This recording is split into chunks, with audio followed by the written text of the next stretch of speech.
Terus kalau masalah kenapa muncul sampai ada isu 200 juta, 280 juta, kamu taunya itu gara-gara apa itu?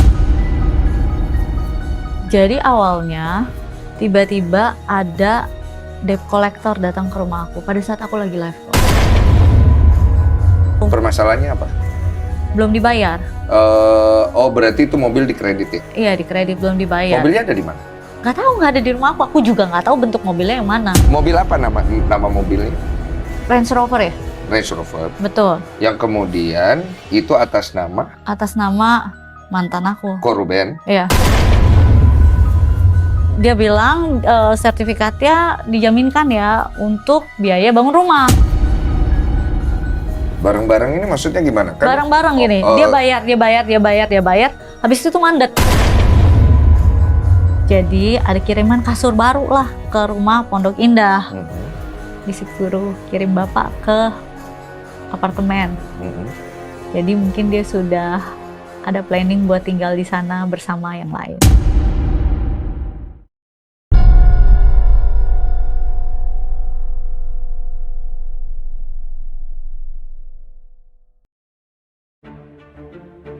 Dalam hidup ini, kebenaran sejati hanya milik Tuhan Yang Maha Esa. Apa yang akan kita bahas hari ini, hanyalah prediksi yang tidak selalu harus dipercaya. Namun, bagaimana kalau prediksi itu satu persatu perlahan benar-benar menjadi kenyataan? Berbagai paranormal meramalkan bahwa tahun 2026 bukanlah tahun yang berjalan seperti biasanya. Apa sebenarnya yang sedang terjadi? Mungkinkah ada sesuatu yang jauh lebih besar sedang menanti di balik semua ini? Untuk menjawab rasa penasaran kita semua, kali ini kita akan mengupas tuntas ramalan terbaru mengenai peristiwa tersebut. Jangan lupa klik tombol like, komen, share dan subscribe, serta nyalakan tombol loncengnya agar kalian tidak ketinggalan mengenai topik pembahasan menarik lainnya. Disclaimer: konten ini dibuat sebagai bentuk interpretasi berdasarkan situasi dan fenomena yang terbaca saat ini. Ramalan bukanlah kebenaran mutlak dan tidak dapat dijadikan sebagai pegangan pasti dalam hidup. Maka dari itu, marilah kita nikmati bersama konten ini dengan bijak dan jangan menghina siapapun.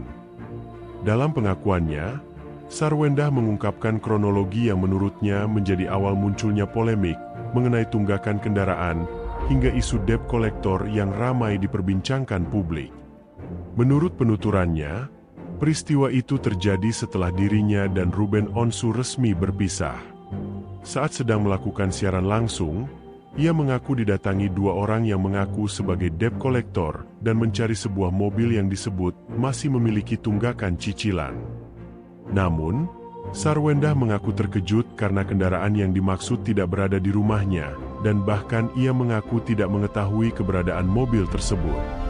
Terus kalau masalah kenapa muncul sampai ada isu 200 juta, 280 juta, kamu taunya itu gara-gara apa itu? Dari pihak pengacara sana kan. Itu kenapa?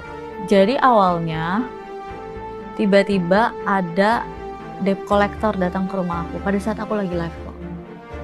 Ini setelah kalian udah pisah ya? Udah pisah. Terus? Debt collector otomatis itu posisinya aku kaget karena ya sebagai seorang perempuan ya kok, dan aku seumur hidup nggak pernah disamperin debt collector, dan security aku di bawah juga panik. Bun ada Berapa orang? debt collector yang datang gede-gede ya, ada videonya. Berapa orang? 2 gede-gede gitu. Aku bingung cari apa gitu loh. Ini ada tagihan mobil. Masalahnya mobilnya nggak ada di aku juga. Mobil itu atas nama siapa? Kalau di surat yang debt collector lihat bukan atas nama aku pastinya. Oh, tapi kenapa cari kamu? Katanya debt collectornya asistennya bilang di sini mobilnya. Asistennya siapa? Asistennya beliau bilang mobilnya di sini. Oh, itu keterangan si debt collector itu? Betul, ada bukti chat yang dikasih sama asistennya, debt collectornya juga. Katanya asistennya bilang di sini kali gitu. Makanya debt collectornya datang ke rumah aku. Permasalahannya apa? Belum dibayar. Oh, berarti itu mobil dikredit ya? Iya, di kredit belum dibayar. Mobilnya ada di mana? Nggak tahu, nggak ada di rumah aku. Aku juga nggak tahu bentuk mobilnya yang mana. Mobil apa nama mobilnya? Range Rover ya? Range Rover. Betul. Yang kemudian itu atas nama Atas nama mantan aku. korban. Iya. Apa penipu kali itu? Debt collector-nya penipu. Tapi nomor asistennya yang dikasih lihat, aku konfirmasi benar. Oke. Jadi akhirnya setelah debt collector datang, kemudian Aku bilang sama debt collector ya, boleh dilihat apakah ada mobilnya di sini. Saya aja nggak pernah lihat bentuk mobilnya itu yang mana. oke, Gitu. berakhirnya gimana tuh? Sama debt Akhirnya sempet dia kan datang sempet rada tinggi lah. collector? Apa, intimidasi juga.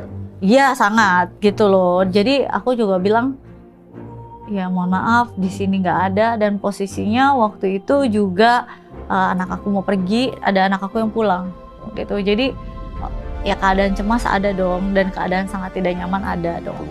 Dan kemudian habis itu aku langsung chat Chat ke? beliau. Oh, Ini kenapa ya kok bisa ada kesini gitu. Tapi di responnya apa ya? cek dulu. Nih, aku chat. Tapi itu dibalas. Katanya udah ganti nomor. Enggak, ini udah nomor baru yang aku tanya. Oh. Akhirnya, ini nomor baru. Nah, habis ini yang aku kemarin chat, aku pindah rumah. Ternyata bukan nomor ini lagi, udah ganti lagi. Aku nggak tahu. Oke, satu-satu ya. Uh-uh. Jadi kamu chat itu intinya apa? Jadi pertama pengacara aku tanya ke pengacaranya. Ini ada. Kamu sampein ke pengacaramu. Betul, Terus ya suruh kan? hubungi pengacaranya. Gitu. Ya, suruh hubungi pengacaranya. Terus kayaknya nggak direspon. Jadi Kamu chat langsung. aku chat juga gitu. Di sini ada. Ya intinya debt collector datang Debt lah. collector datang. Nggak dibalas.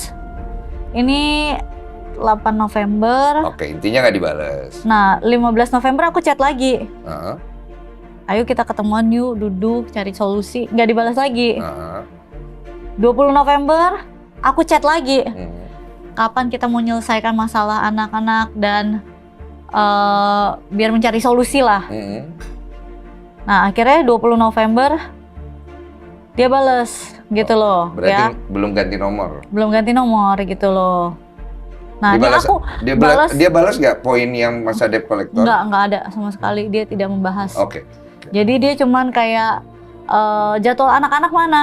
Nah, aku kasih nih jadwal anak-anak nih, panjang banget nih. Oh, oke. Senin, Selasa, Rabu gini, aku udah kasih nih. Ini jadwalnya tanpa ada kegiatan gini. Terus dia malah nanya kapan ada waktu buat dia. Maksudnya kan di jadwal ini ada waktu yang kosong. Jadi maksudnya aku ya cocokin sama waktu anak-anak juga kalau Mungkin ini. maksudnya adalah lu kasih tahu dia yang mana jadwal dia bisa ketemu anak-anak. Nah, ini udah kok. Jadi ini sampai ada jamnya. Anak-anak berarti kan setelah ini free. Oh, maksudnya dimasukin jadwal juga Oh, mungkin. enggak. Enggak, Dia- yang aku tangkap mungkin maksudnya beliau masukin jadwal juga di jadwal anak-anak, nanti jam sekian ketemu ayah gitu. Enggak. Jadi kapan bisa untuk ayahnya? Ada, aku bilang kalau mau minggu nggak apa-apa. Aku bilang kayak ada. gitu. Oh. Setengah anak-anak ke gereja, biasanya kan juga begitu. Aku bilang anak-anak ke gereja dulu. Oke, minggu aku jemput pulang ya gereja. Aku bilang oke, jam berapa sampai rumah ayah biar anak-anak bisa siap-siap makan-makan dulu gitu Bagus loh. tuh. Nah, aku nggak pernah Ketemu akhirnya gitu. ketemu anak-anak ketemu gitu loh. Ketemu terus udah kayak gitu nggak apa-apa, dan terakhir aku chatan sama dia. Nih sampai nilai fotoin rapot anak-anak, aku pun fotoin. Oke. Nah, terakhir chat itu akhirnya Desember 20. Desember 2025. Iya, 2025. Dia udah nggak pernah chat lagi. Sampai akhirnya 2 Juni. Ini 2 Juni aku chat ayah tanggal 5 Juni ulang tahun Thalia Tania, ada acara makan-makan di ini jam segini-segini. Ayah kalau bisa datang nanti kabarin ya. Dia tidak balas sampai akhirnya dia balas di tanggal 5. Gitu, di tanggal 5. Dan aku bilang ya, dia bilang ini jam live. Oh gitu ya. Aku bilang soalnya Mungkin sibuk kerja. aku udah chat dari Selasa sebenarnya. Jadi kalau ada waktu sebenarnya kalau buat kita koordinasi, aku juga bilang gitu. Jadi tapi kalau ayah baru kasih taunya tanggal 5, kita kan nggak ada waktu buat koordinasi, aku bilang kayak gitu. Jadi maksudnya kalau, ya kan aku udah chat dari tanggal 2. Ya kalau kita mau koordinasi, maaf ini nggak bisa jam-jam segini. Aku kan bisa kasih tahu, oh ini anak-anak karena ada balet-balet gitu. Komunikasi nggak lancar. Iya betul ya. Jadi akhirnya dia tanya lagi, anak-anak libur sampai kapan? Segini-segini dia ada umroh gitu, tapi anak-anak ada lomba juga gitu. Aku bilang, tanggal 6 bisa ya? Aku tanya lagi, oke. Tanggal 16 bisa ya? Oke. Oke, pasti aku sampaikan. Aku tanya berkali-kali, kan tanggal 16 dia mau janjian. 15 aku chat, ayah besok jadi ketemu anak-anak jam berapa? Nggak dibalas. Aku tanya lagi, malam itu siang aku tanya, malam aku tanya lagi, ayah gimana besok? Aku mau atur waktu buat anak-anak besok. Maksudnya ya anak-anak kan perlu persiapan, mandi dulu, makan dulu dan lain-lain. Jadi biar aku bisa atur waktunya gitu. Jadi sebenarnya, tapi nggak dibalas lagi gitu. Sebenarnya kamu nggak ada keberatan kalau anak-anak sama ayahnya gitu? Aku nggak ada keberatan, cuman kan ada beberapa hal yang sudah kita diskusikan lah, beberapa hal kesehatan yang perlu diperhatikan ketika bareng sama anak-anak gimana. Udah tinggal duduk bareng aja. Bener, emang aku sangat ingin sekali duduk ngobrol. Aku sangat terbuka sekali gitu loh. Aku malahan bilang kapan kalau misalnya emang kita bisa duduk ngobrol selesaikan baik-baik, itu malah lebih bagus. Dalam pandangannya, Denny Darko melihat bahwa persoalan yang kini dihadapi Ruben Onsu dan Sarwendah bukan lagi sekadar mengenai hak asuh anak ataupun persoalan nafkah. Menurutnya, perkara ini telah berkembang menjadi isu yang ikut memengaruhi citra dan persepsi publik terhadap kedua belah pihak. Denny Darko menjelaskan bahwa hingga saat ini belum ada pihak yang benar-benar mengetahui seperti apa fakta yang sebenarnya. Menurutnya, seluruh jawaban baru akan dapat dibuktikan melalui proses hukum yang sedang berjalan. Baik klaim yang disampaikan Ruben maupun penjelasan dari Sarwendah, menurutnya tetap harus menunggu pembuktian di pengadilan. Lalu maksudnya Sarwendah ini sebenarnya mengambil langkah hukumnya juga mungkin karena ada ketakutan di dalam dirinya, di mana hak asuh ini bisa saja maksudnya Ruben memenangi hak asuh ini. Tapi kan di satu sisi juga sebenarnya kita tahu ini semua kan berawal dari tentang nafkah, di mana Ruben yang katanya menurut keterangan Ruben adalah dia mencoba menafkahi tapi maksudnya nggak dikasih ketemu sama anaknya Thalia dan Tania. Tapi di satu sisi Sarwendah juga pada akhirnya melaporkan ke KPAI ini karena merasa tidak diberi nafkah. Oke, kita tidak tahu dan tidak ada yang pernah tahu. Yang tahu adalah Sarwendah dan Ruben. Apakah apa yang diklaim Ruben Onsu benar atau tidak? Di pengadilan nanti mungkin akan dibuktikan. Apa yang dikatakan dan dilakukan oleh Sarwendah apakah benar atau tidak? Itu pun juga sama. Tetapi yang saya ingin lihat di sini adalah apa yang saya lihat secara mata kepala sendiri dan baca komentar-komentar orang. Bahwa saat ini Sarwendah itu malah kehilangan semakin banyak pengikut dan juga orang-orang yang tadinya bersimpati. Dan akhirnya ini akan mencederai brand dirinya. Diri sang CEO juga. Nah, saya ingin katakan begitu karena kita juga belum memasukkan elemen yang lainnya, yaitu elemen siapa yang akan membayar cicilan rumah. Dan ini itu akan terus berjalan, sama seperti Argo yang tidak akan berhenti. Dan saat itu tidak dibayarkan, bisa saja jika ternyata ini melibatkan pihak ketiga seperti bank, maka tentu saja pembiayaan ini akan ada dendanya. Nah, saya kurang tahu itu apa, tetapi hal seperti ini tentu saja juga akan membuat, ya itu tadi, ini semua itu sepertinya harus segera dilakukan, saya duga begitu, sehingga kalau tidak dilakukan, ini kan siapa yang akan berkewajiban membayarnya. Nah, ini kan jadi hal yang akhirnya membuat pembicaraan yang seharusnya ini dibicarakan dengan lebih tenang, ini jadi mungkin terburu-buru untuk diselesaikan. Sangat disayangkan. Tapi untuk hal ini ya saya nggak tahu mau menyalahkan siapa. Tapi tentu saja saya setuju dengan apa yang disampaikan oleh penasihat hukum Sarwendah bahwa yang paling dirugikan tentu saja adalah anak mereka berdua ini tadi. Tapi betul tadi yang dikatakan bahwa sangat mungkin jika ternyata nanti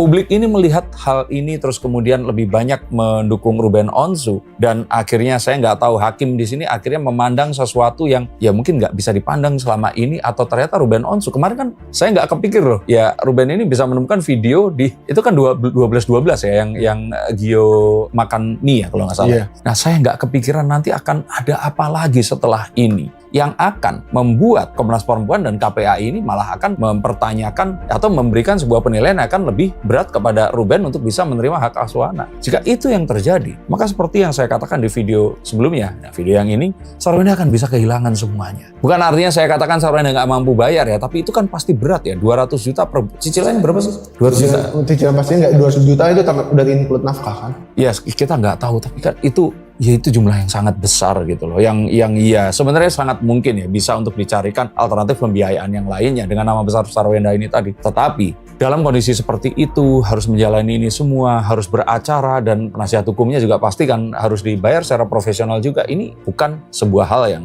mudah untuk Sarwenda, dan siapapun yang saat ini masih mendukung Sarwenda, temukan hal yang paling baik dari Sarwenda dan silahkan tetap mendukung dia. Karena siapapun orang itu, sebaik apapun dia, menghadapi apapun yang dihadapi Sarwenda, tentu saja pasti akan pusing kepala. Oke, soalnya maksudnya ini kan juga sebenarnya citra Sarwenda semakin banyak netizen yang mungkin tidak suka. Kita menduga dan mempercayainya begitu. Iya, saya menemukan di tapi kan tidak melakukan survei dan bukti ya. Survei berdasarkan pandangan mata dan kita lihat dari medsos ya. Mungkin internet bubble filter saya. Iya. Tapi maksudnya netizen dan beberapa konten kreator juga mencoba untuk yang saya lihat yang lewat beranda saya adalah mengorek-ngorek masa lalu Sarwenda. Maksudnya mulai dari pada saat podcast dan lain-lain, berhubungan juga dengan sempat ada beberapa bahasan tentang mistis-mistisnya itu. Nah, ini gimana cara memberhentikan gelombang-gelombang negatif ini biar nggak dikorek-korek terus gitu loh, Mas? Saya kira tentu saja ya harus menunjukkan kebesaran hati, karena memang uang ini letaknya di menjual image itu tadi.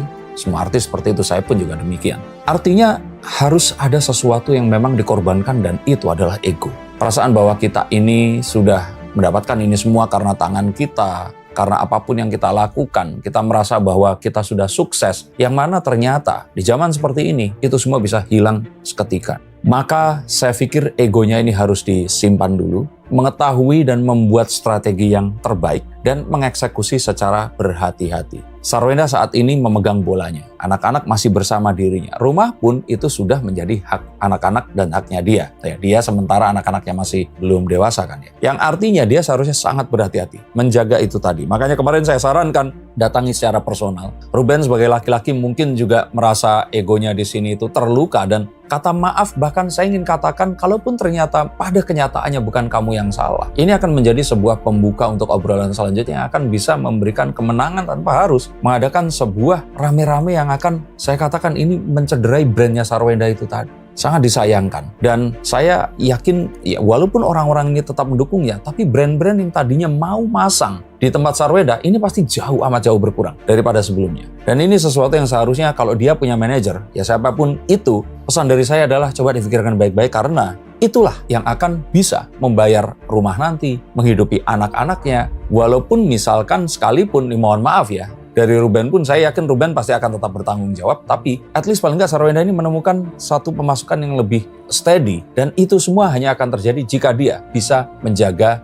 brand image dirinya itu tadi. Tapi kalau pada akhirnya juga sebenarnya kan ini semua berawal selain dari situ juga dikulitin sampai ke Gio-nya juga. Nah, sekarang Gio juga udah mulai berkurang untuk apa ya bahasanya, tampil dan endorse gitu. Apakah juga ini bisa berkurang gelombang kebenciannya kalau misalkan Sarwenda nggak bersama Gio? Kepada siapa? Kepada Sarwenda, maksudnya Gio-nya juga nggak kena hujat lagi, Sarwenda hujat lagi. Kepada dua-duanya, tapi terlebih ya akan diuntungkan ya Gio ya.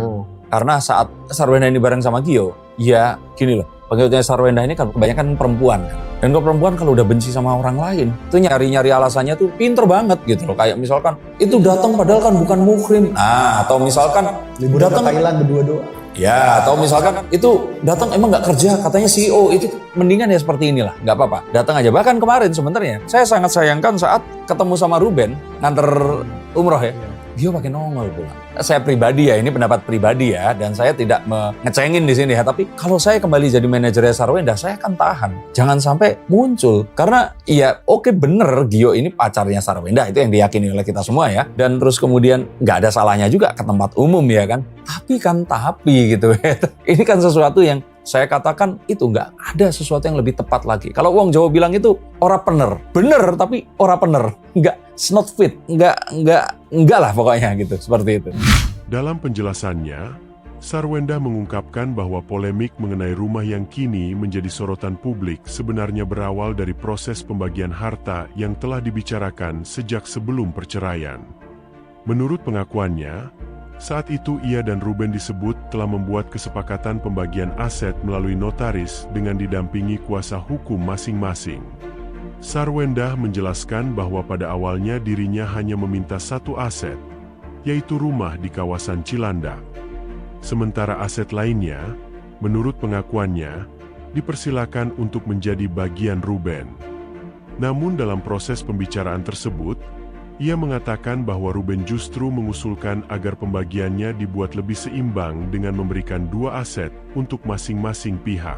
Terus kenapa akhirnya nyangkut ke masalah rumah,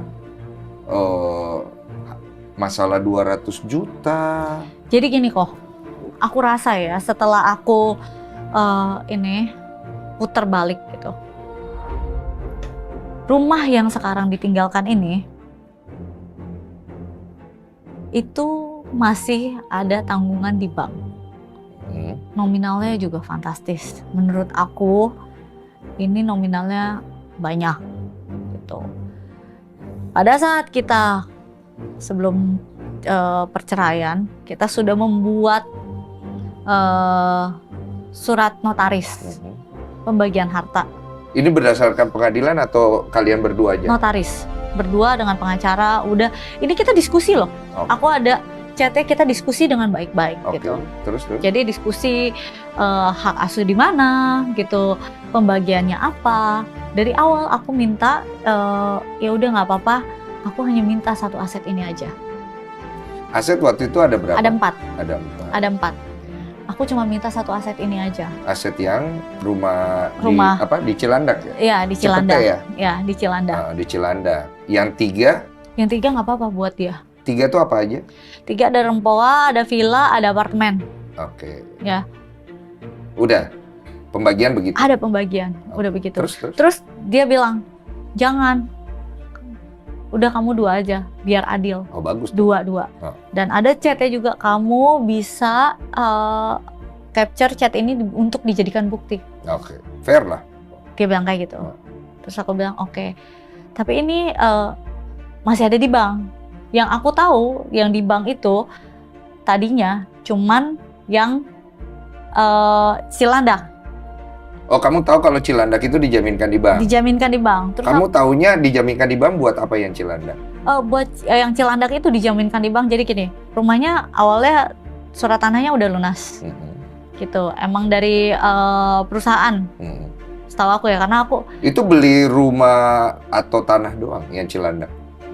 rumah tanah kok, hitungan tanah. Jadi orang biasa jual tanah karena rumahnya udah emang dibeli tanahnya untuk dihancurin gitu loh. Oh, Kan ada kan rumah tua. Iya, rumah tua banget yang emang bener-bener orang kalau beli rumah itu pasti buat dihancurin gitu, beli tanah Jadi istilahnya. ibaratnya beli tanah aja. Jadi beli tanah, emang beli tanah. Terus yang direnovasi apanya? Bangun ulang dong kok. Oh, berarti dia bangun ulang. Soalnya aku nangkep di berita katanya kamu meminta rumah itu direnovasi. Itu beritanya, saya nggak tahu nih berita benar atau tidak, ini yang saya Maaf tangkap ya kok, maksudnya mungkin ada berita-berita yang dari Koko, aku nggak pegang medsos. Jadi akhir-akhir ini untuk menetralisir keadaan aku sendiri juga, aku tidak membaca berita-berita di luar sana gitu. Makanya aku langsung tanya ke Iya. kamu aja. Soalnya berita yang aku dapat itu kamu katanya minta renov rumah itu. Enggak, dari awal kita bangun ulang. Oh, berarti dibangun, diratakan terus dibangun. Dibangun, dari Jadi- awal emang kita udah diskusi untuk bangun ulang. Yang beli tanahnya siapa waktu itu? Ruben, Oke, dia beli nih. dia beli tanah. Terus kemudian dibangun rumahnya. Ya dihancurin Iya, rumahnya, dibangun, desain Siapa juga. yang minta dibangun? Desain bareng-bareng, kan bareng-bareng. Oh, rencananya buat apa rumah itu? Iya buat bareng, kan Buat waktu itu belum ada kepikiran sama sekali Belum akan berpisah. belum berpisah gitu loh kok. Gitu. Dibangunlah rumah itu. Dibangunlah rumah itu. Setelah itu rumah itu sudah dibangun, sertifikatnya itu dijaminkan di bank gitu. Jadi dia bilang sertifikatnya dijaminkan ya untuk biaya bangun rumah. Oh, karena mau bangun. Karena mau bangun Kamu gitu loh. tahu. Aku taunya semalam sebelum dia harus aku misalnya tanda tangan, dia selalu kayak gitu kok. Oke. Jadi emang tidak komunikasi ini tidak baik dari pada saat pernikahan. Oke. Jadi Pokoknya apa yang dia ngomong aku harus lu tanda tangan. Jadi aku dikasih tahu malam, besok ikut ya ke bank tanda tangan. Tanda tangan apa? Ya tanda tangan gitu. tapi dia jelaskan kalau ini uangnya nanti buat bangun rumah itu kan. Dia jelaskan tapi nggak secara detail kok, nggak rinci. Ya pokoknya ya ini buat bangun rumah. Uangnya berapa aku nggak tahu gitu loh. Jadi ya udah gitu. Karena emang rumah tangganya berbeda kok. Oke. Tapi setelah itu memang keterangan dari pengacaranya Ruben, Pak Minola itu bilang kalau dia bayar kan Ruben itu 250 juta selama 41 kali. Dia nggak selalu bayar 250 juta. Bayarnya nominalnya beda-beda. Gitu. Iya, ada yang beda katanya memang. Dan menurut aku ada satu etika yang tidak sesuai. Tolonglah data-data pribadi boleh nggak ditutup? Maksudnya data pribadi? Iya, dari pengacara itu kan pengacara tahu etika mestinya. Nomor apa, bukannya kalau kamu mau tampilin harusnya ditutup ya. Kayak alamat ditampilin, semua alamat juga ketampil. Nomor rekening itu menurut saya itu pengacara, tapi tolong tahu etika yang mana. Dan maksudnya pada saat nunjukin bukti kagak disensor dulu gitu ya? nggak ada gitu loh. Menurut aku bukannya pengacara tahu etika ya mestinya gitu loh. Apalagi itu almarhum papi aku dan papi aku udah nggak ada gitu. Apa yang lo mau bahas gitu. Dan ini bukan suatu aib, yang menurut aku ini suatu kebanggaan. Papi aku sangat sayang banget sama cucu-cucunya. Jadi dia emang kontraktor kok dari dulu. Papi aku dari dulu kontraktor. Jadi akhirnya dia bilang, ya udah sini gue yang bangun aja. Gue mau bangun buat cucu gue. Dia bilang kayak gitu dengan sangat happy-nya. Terus aku bilang gak usah apa, udah istirahat aja. Maksudnya santai-santai aja. Dia bilang enggak. Ya udah, aku kan pakai desain interior juga. Semua vendor keluarin harga. Papi aku keluarin harga paling murah. Spek paling bagus. Mau ngomong apa, dia nggak ada duitin satu peser pun. Ini punya keluarga, nggak mungkin diduitin gitu loh. Jadi udah vendor nih datang. Ini sebelum bangun rumah ya, vendor datang. Ada 3 atau 4 vendor. Berapa puluh gitu ya kan. Papi aku kasih, jebret. Paling murah. Akhirnya di vendor ke papi. Jadi di vendor ke papi. ya ini istilahnya by pitching kan jatuhnya kan. Iya. Bukan aku sembarangan karena ini papi aku. Malahan aku udah bilang dari awal sama papi, gak usah pi. Suruh orang lain aja. Papi gak usah capek gitu loh maksudnya aku. Nikmatin hidup aja lah gitu. Jadi tetap uangnya dari Ruben kan yang ngasih kan? Iya. Dia bayar. Aku selalu bilang kok, hitam putih dia yang bayar. Gitu loh. Maksudnya aku, kita kan pada saat itu tuh masih menikah ya kok. Jadi ya bareng-bareng gitu loh. Bareng-bareng ini maksudnya gimana? Kan, Bareng-bareng gini. Dia bayar. Habis itu tuh mandet. Setelah lebih dari 41 kali pembayaran itu? Mandet. Terus tapi pembangunan tuh udah setengah. Dan sempat berhenti 6 bulan kalau nggak salah. Ini aku tangkap setelah dia mengeluarkan 11 miliar lebih untuk pembangunan. Nggak tahu nominalnya lagi dihitung juga sama ini karena aku kalau lagi menurut pengacaranya beliau kan Iya. begitu ya? Dan karena itu aku juga lagi print coba rekening korannya langsung gitu ditandain. Maksudnya ya cocok logi lah kok. Itu juga iya. lagi didata juga sama. Tapi intinya Ruben yang bayar dulu nih terus iya. kan ya? Uangnya itu dari hasil ini dijaminkan sertifikat. Dijaminkan sertifikat. Ya nilainya kamu nggak tahu. Nggak tahu. Dia bayar. Karena aku nanya ke bank pun sekarang, Bang nggak mau ngasih tahu aku berapa sih nominalnya. Kenapa? Ya itu nanti kita lanjutkan nanti. Ini udah mandat abis itu kan. Makanya sempat 6 bulan tidak ada pembangunan gitu. Tapi kan kadang tuh kalau bangun rumah kok, lu nggak bisa tinggalin setengah. Semen kurang lu harus beli gitu. Kalau enggak bangunannya rusak atau apa gitu loh. Jadi papi aku ada pakai duit dia sendiri juga gitu loh. Nalangin ya? Nalangin dong, karena ya namanya rumah anak. Iya. Pasti dia nalangin gitu loh. Bangun lah, biar lanjut. Biar lanjut lah gitu. Karena kan rumah Pondok Indah juga sewa kok ternyata. Ternyata nih maksudnya. Ya karena awalnya aku nggak tahu. dibilangnya mau beli, ini mau beli gitu loh. Jadi awalnya aku tinggal di apartemen pada saat COVID. Terus dia bilang, yaudah kita pindah rumah aja. Aku bilang kan kita masih ada rumah di Rempoa, kenapa nggak mau pindah dari Rempoa gitu loh. Kita ngabisin duit lagi buat sewa rumah, aku nggak mau, aku bilang kayak gitu. Terus dia bilang sama aku, nggak apa-apa ini kita rumahnya mau beli, tapi boleh coba istilahnya ya udah tinggal dulu aja gitu loh, tapi beli gitu dia bilangnya. Makanya aku bilang, ini emang bener kita mau ini. Beli tapi, atau nanti mau dibeli, kalau itu bagaimana bahasanya? Ya dibilangnya iya pokoknya tenang aja lah, ini pasti dibeli gitu loh istilahnya. Oh. Jadi dia lagi membuat aku mau pindah ke Pondok Indah ini gitu. Tapi mau bikin pindah ini dia tuh tiba-tiba ngomongnya kok. Jadi gini, ikut yuk datang, nih kita tinggal sini ya. Hah? Maksudnya gimana? Kan aku udah bilang jangan boros gitu loh. Kita habis dari apartemen, dia bilang terlalu sumpek lah apartemen gitu. Kita pindah ke rumah yang lebih besar. Terus aku bilang ya ngapain gitu loh, kita pindah aja dulu ke Rempoa, kan kita masih ada rumah gitu loh.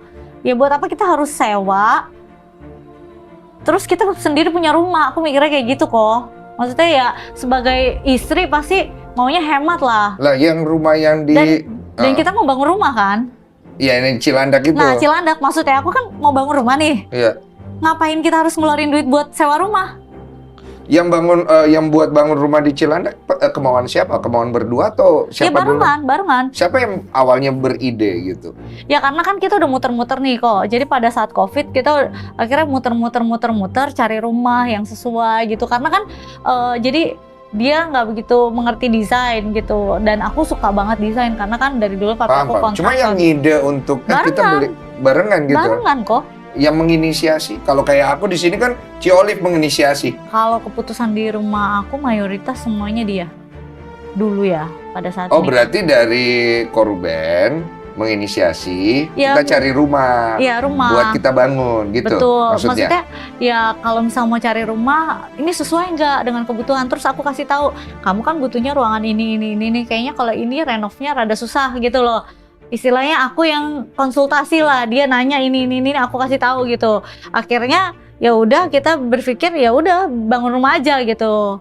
Oke. Bangun rumah. Nah ini kan lanjut ke ini pindah Pondok Indah. Pondok Indah akhirnya aku baru tahu sewa, dan ketika itu sewaannya juga udah mau habis. Maksudnya aku ngapain kita buang-buang duit buat bayar sewa lagi, berarti kan kita harus cepat selesaiin rumah kan? Iya, biar nggak boros. Nah, waktu itu rumah belum selesai, sewa udah mau habis. Aku bilang ya udah nggak apa-apa, aku balik lagi aja ke apartemen atau Rempoa gitu. Ya nggak harus sewa lagi, kita kosongin aja gitu. Mungkin barang-barang yang nggak cukup kita taruh aja yang di Cipete. Maksudnya ya di box-box, kalau perlu ambil gitu kan. Pindah rumah juga capek ya kok. Pindah rumah itu kan butuh waktu yang lama. Dia tetap nggak mau. Maunya? Ternyata kok, aku kirain di apartemen kita bisa pindah. Jadi ada kiriman kasur baru lah ke rumah Pondok Indah. Kasur buat siapa? Aku nggak pesen, aku bilang gitu. Disuruh kirim bapak ke apartemen. Jadi mungkin dia sudah ada planning buat tinggal di sana bersama yang lain. Security diomelin habis-habisan dong, karena kenapa bisa ketahuan ke aku kalau mau kirim kasur ke apartemen. Tapi kamu nggak ada bukti kan itu? Nggak ada, tapi kita ada berantem, dia juga tahu mestinya. Demikianlah pembahasan kita mengenai ramalan tersebut. Apakah semua ini hanya kebetulan? Ataukah memang ada sesuatu yang lebih besar sedang menanti di masa depan? Tulis tanggapan Anda di kolom komentar. Jangan lupa subscribe, like, dan bagikan video ini kepada keluarga dan teman-teman kalian. Terima kasih telah menyaksikan Ramal Nia. Sampai jumpa di video berikutnya.